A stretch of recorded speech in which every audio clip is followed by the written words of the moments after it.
youths of today, according to a popular saying, are the leaders of tomorrow. This potential position of leadership could not be actualized without appropriate efforts in place to make them discover and develop what God has deposited in them to live a fulfilled life. The current leadership of Kabba Students Union, having realized this, considered it necessary to embark on some enlightenment programs as part of activities for a week-long exercise to serve as eye-openers to the youths. A good example of this initiative was when the youths converged on St. Augustine College, Kabba Hall, for a symposium tagged Positioning for National Relevance, powered by Millennium Club.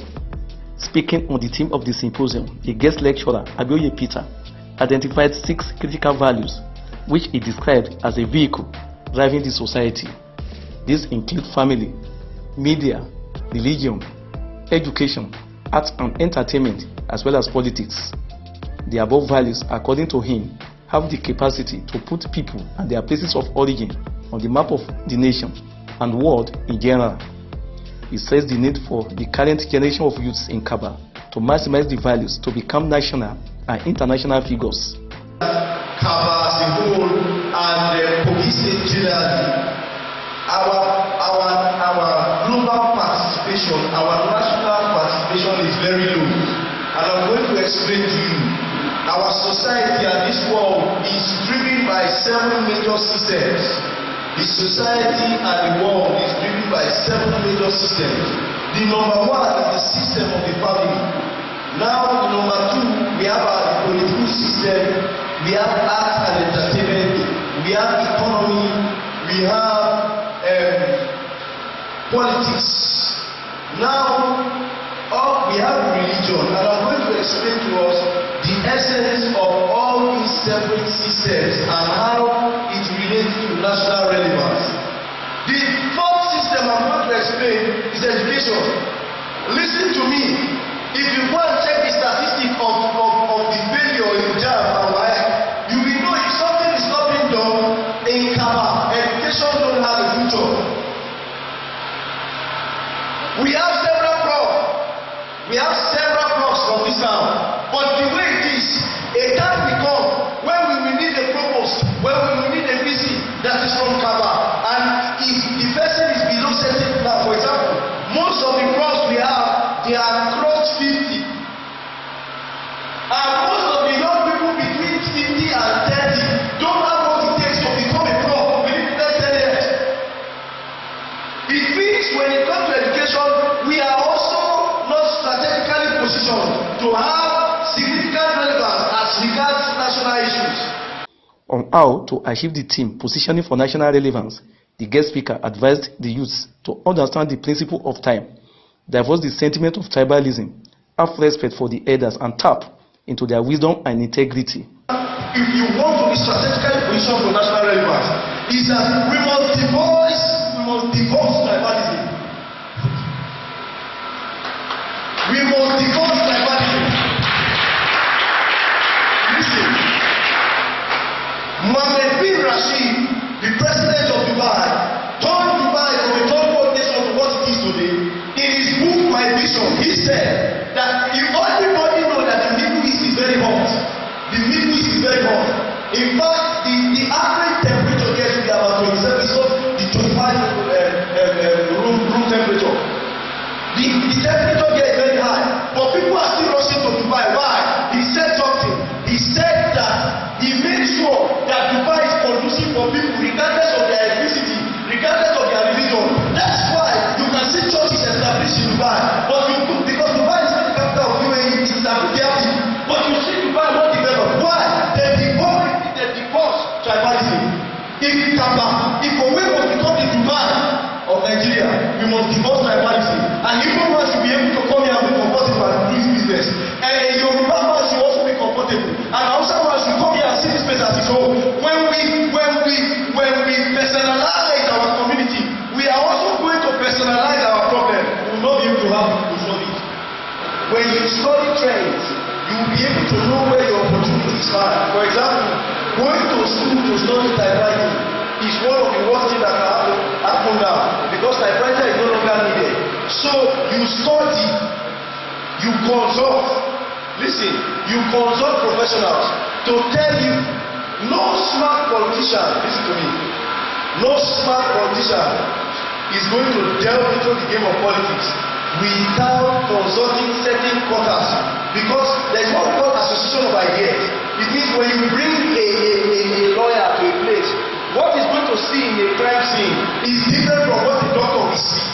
So when you want to plug in, consult people. That is why I say we must submit to mentorship. We must follow leaders. So when you see their move, you use their move to plot your own ground. This section is usually a live practice section. So I really thank you for actually. The bottom line of his paper is that there is a generational gap between the Kabba youths and elders which need to be bridged. At the cause of generational gap is simply because people are no longer honoring the leaders, and the leaders are scared to give their information out. And because of that, there is no trust between the younger generation and the older generation. And this has caused the gap, because a lot of our young people don't know what is happening. Because if you lose history, you lose your essence.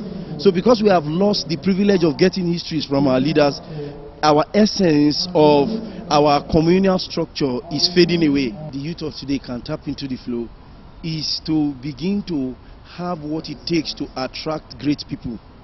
You see, great people don't get attracted to you if you are confused. When they see you are rising, they will also be interested in you. Every man is interested in another man that have results. So you can't access a great man just going by being confused. You must have what it takes to attract greatness. When you have it, they will come. The representation of character that can sabotage individuals' effort. Another guest speaker, Dr. Solomon Imekaye, spoke on the power of character in the efforts to climb the ladder of greatness in life. Dr. Imekaye highlighted a number of negative habits such as drug abuse, prostitution, courtesan, pride, indecent dressing, stealing, examination malpractice, and lack of respect for elders, saying that they have the tendencies to destroy a bright future. If you read our certificates, those of us that got as privilege to go to an institution, they will say, in learning and character. You don't just go to an institution to have first degree, second degree, PhD, and so that is all. No. Character is number one. You came out with first class distinction, 2-1, and so on. And I've got privileges as well. You got job National Assembly, you got job in Central Bank, NNPC, and so on. People are saying, oh, you are very, very fortunate. But can I tell you, it is your character that will sustain you there. And it's your character again that can bring you down. You are going to go far. You are going to be relevant in national development. Begin to cultivate good character from today. Number one is your capacity building, like I said, and your character. Your character can make you in life and also mar you in life. What sustain you in a higher place position in academics, in business, in ministry, etc. is your character. And what can bring you down as well is your character.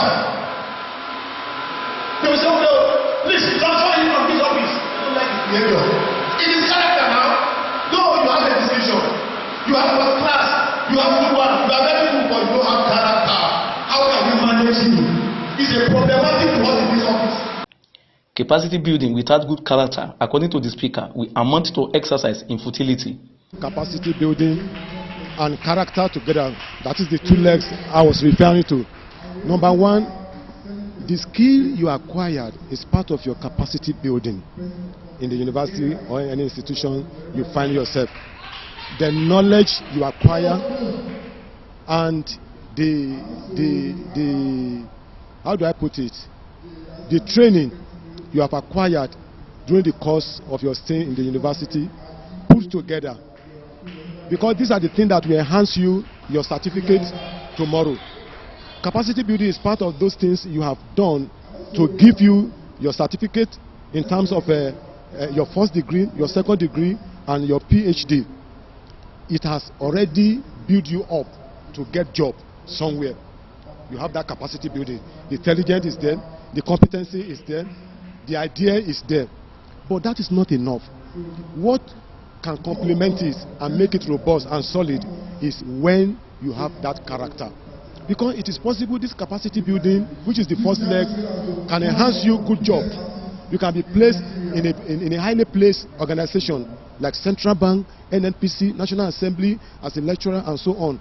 But it is the character that will sustain that person there. So for someone to become successful in life, the capacity building is very important, because without education you can't get to that level. Having gotten those things, you also need character to complement and to make you a success in life. In our nation today, people that are ruling us, they lack character. Yes, that's the problem. One of the characters we are talking about is the fear of God. Do you fear God? If they fear God, Nigeria wouldn't have been the way it was today. So if we have built up our capacity building, our character, then it will have relevance in the nation building, the national building we are talking about. We have our people at heart.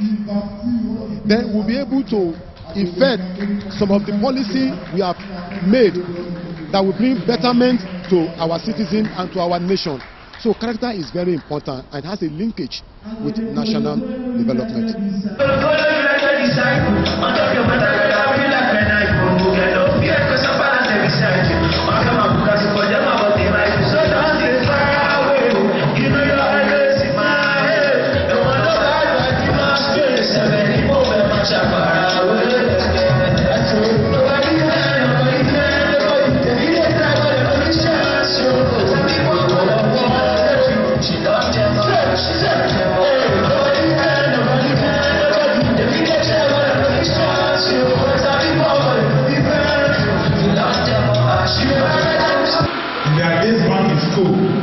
They were grown with political ideologies, and when they graduate, they already know what political parties, electorates, and politics influences are. Another paper delivered during the symposium touched on the role of the youths in community development and nation building. Of our address to my fellow youth is for us to be actively involved in politics. That is one. Then two, to encourage our electorate database. We want to improve on the number of electorates we have. We have limited number of electorates compared to the original number of our people that are due for casting votes. So on that note, some of our people believe their vote does not count. But the generation where we are letting them know that the vote counts. Let the electoral base be boosted. In that regard, we'll be able to deliver or vote for our credible candidate or the candidate of our choice. That is one. That is two. Three, we want to encourage our younger generations on the importance of giving back to the society. Irrespective of what you have, you might have little, out of that little could be given to the society, not until you're a political office holder before you can give return back to your society. The role of a youth cannot be overemphasized in the society. The youth carry over 70% of the populace of the world. So which means if the youth are vibrant and they really know what they are doing, they can really change the world. Nothing stops any of you from aspiring to the peak of whatever profession you choose. National President of Kabba Development Union, Emmanuel Agibero, in his goodwill message, stressed the need for vibrant student unionism to prepare the youth for leadership position. It's very relevant because we are catching them young. At that young age, we have opportunity to shape their minds towards providing good leadership for us in the future. So that's just a simple answer I can give you. There's more to it, but you see, youths have a lot of energy, and that energy can be directed positively or negatively. But by the time you now guide them, you'll be able to direct that energy positively for them to be useful as tomorrow leaders. So we didn't hesitate in bringing the students on board because under tutelage, we know they can make waves. And you can tell from what is happening here today that they need our minds to be agitated, and they got what they bargained for. We'll partner with them in future to get sponsorship so that they will be able to go out for mobilization, because we need a lot of them to come and listen, to experience. Well, you can see the speaker was not picking from textbooks. He was talking from his own personal experience, which is what we really need. And I'm glad I'm here. I have so many other engagements, but I chose to be here because we want to catch them young. We can reshape the society when we start talking to these youths. And that is exactly what is happening. To the president of Kabba Students Union and mayor of Millennium Club, it was a moment of fulfillment in the efforts to bring out the best in the use of Kabba. The main purpose for this program is to build the capacity of the students.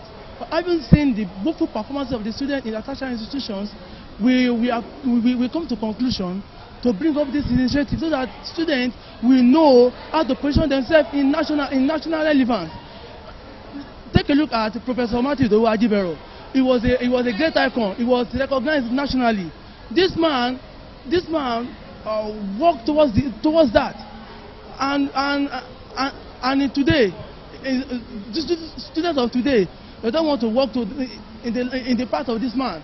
So now that this program has been executed, I believe that many students will also work towards the line. And I believe, by the special favor of God, that Kabba, we have a very good student union leader and a very good representative of Kabba image. It's a very relevant topic for this time, because the youth have been clamoring that they are leaders of tomorrow. But what are they doing? Are they set? Are they prepared? Is their mindset prepared for such tasks?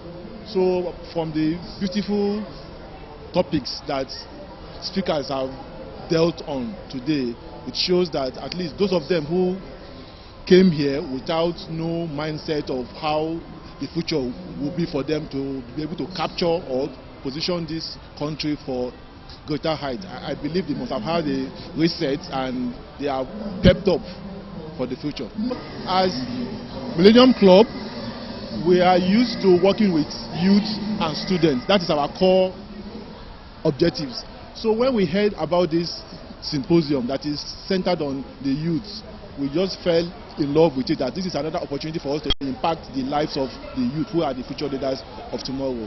It's our pet project. Some of the students expressed their feelings, saying that the symposium has increased their knowledge. I've been able to learn a lot with reference to nation building and relevance building. The first lecturer spoke extensively on how we can build ourselves. He spoke on 7 things that can improve us, that can make us relevant to our nation. He spoke that we can be relevant in our religion, social media, in politics, and a lot more. And I'll be able to know that, oh, I can even be relevant in my society. I can even go more. I can do more. You know, we are students. We are in the process of learning, and learning is quite larger than what we have in classroom and what we used to have before. Now we are this program has made us understand that we have more to do, and the things that we need to do we have been told. Really gained a lot from the lecture so far. From the 3 speakers so far, I've gained a lot. The first speaker actually educated us on how to impact ourselves nationally, how to impact the nation or the youth or everybody nationally, and the steps to take in order to have national relevance. The steps and everything to do in order to have a national relevance. Also, the second speaker mentioned some steps, mentioned some things to be done in order to have a national relevance or national impact. So, and I've gained a lot. I've gained a lot because one of the major things I've gained is like it gives me the ability to diversify. Okay, let us take this for example. I'm a microbiologist, I'm studying microbiologist, and it has made me to diversify, to multitask myself, coming to the stream of an art student, being an MC for this program, and also as a student unionist that make me to meet a lot of people, to build myself, my capacity building. Like some of the the programs, the speech that I listen to, have actually opened my insight to some things that I did not even know before. So it has given me a lot of privilege. Like, so I've gained a lot through it. I think they said a lot of things. The first speaker really told us a lot of things about positioning, like okay, how we should grow. Then he also talked about different system in positioning. He talked about the media, the entertainment industry, the arts, and so on, that we can develop ourselves from it. Then the other speaker that talked about was about our character. We all need to build our character in order for us to be able to make a difference within the society, because people we are meeting day by day, we have different people we are going to meet, so you don't even know who you are meeting, so you have to put your best character in everything you are doing. So those are the basic things I think I gained from this. Yes, I'm really proud, and it's a great privilege to be able to be a partaker of this symposium. So I wish others were able to come here. I'm very sure anybody that was here will be able to gain one thing or the other. And I also remember when the last speaker also was talking, someone was privileged to get a privilege to further his education, because he was talking about finance, that he doesn't really have money, and he was invited to Kabba Development Union to come and they will assist him. So I think this is a privilege, a meeting like this, so someone was able to get an advantage of it. So.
Chapter.